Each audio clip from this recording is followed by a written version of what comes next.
Good morning mga bossing. Ngayon po ay tayo mag-share tayo ng meeting kaalaman para naman sa mga, ito ay para lang sa mga beginner na nag-aaral mag-tiles. Sa ganon, sila nag-tiles na, maayos ang kasi kaya ka nalang gagawin. Ay, ako nakita. Ay, ano lang to? Una, alam, bago ilagay yung harang dito sa flooring, merong puro. Para nun, kumapit yung dry pack. Dapat muna ito ngayon. Napakabigat po. Napakabigat po niya. Dapat muna. Dapat po. Yeah.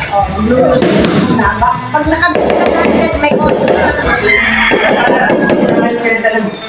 Masasalat naman ngayon yung sasalatin nyo kung yung mga gustuhan Pag nakabit na nila lahat ito na. Tara na ako.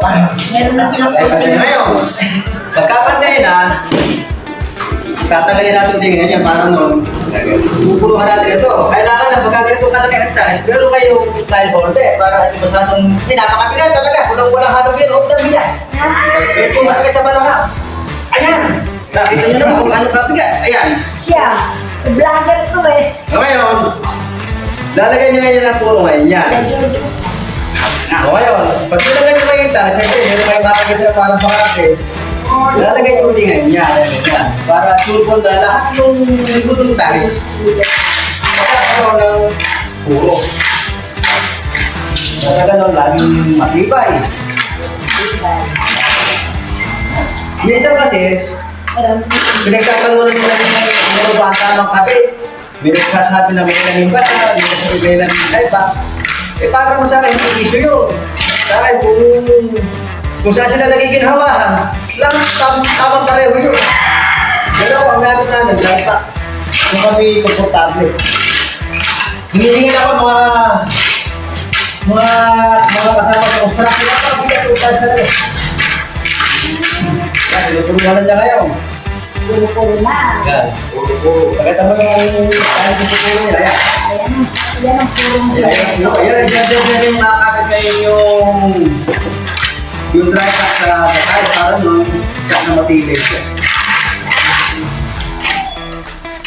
Yan. Yan. Alala tayo kahit ba pinagtrabaho, lagi tayo masaya. Ayan. Kaya na naman.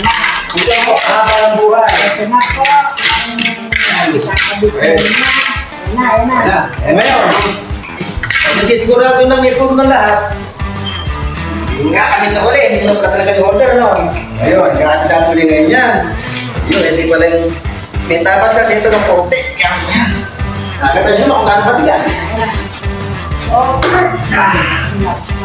Yan. Para yung mga pagbabago nag-aaral. Para sa akin, ito yung tamang paraan at mabilis.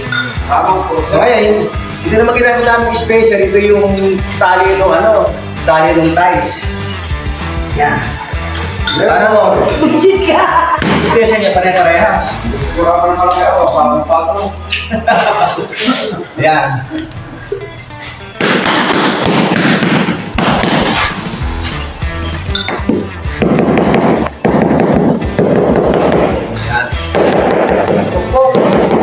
Sabi ko kung pati na yung sinundan dyan, magkapatay na. Ano na? Ayan na, makasar naman niya kung patay na. Yan. Good. Okay na. Okay na.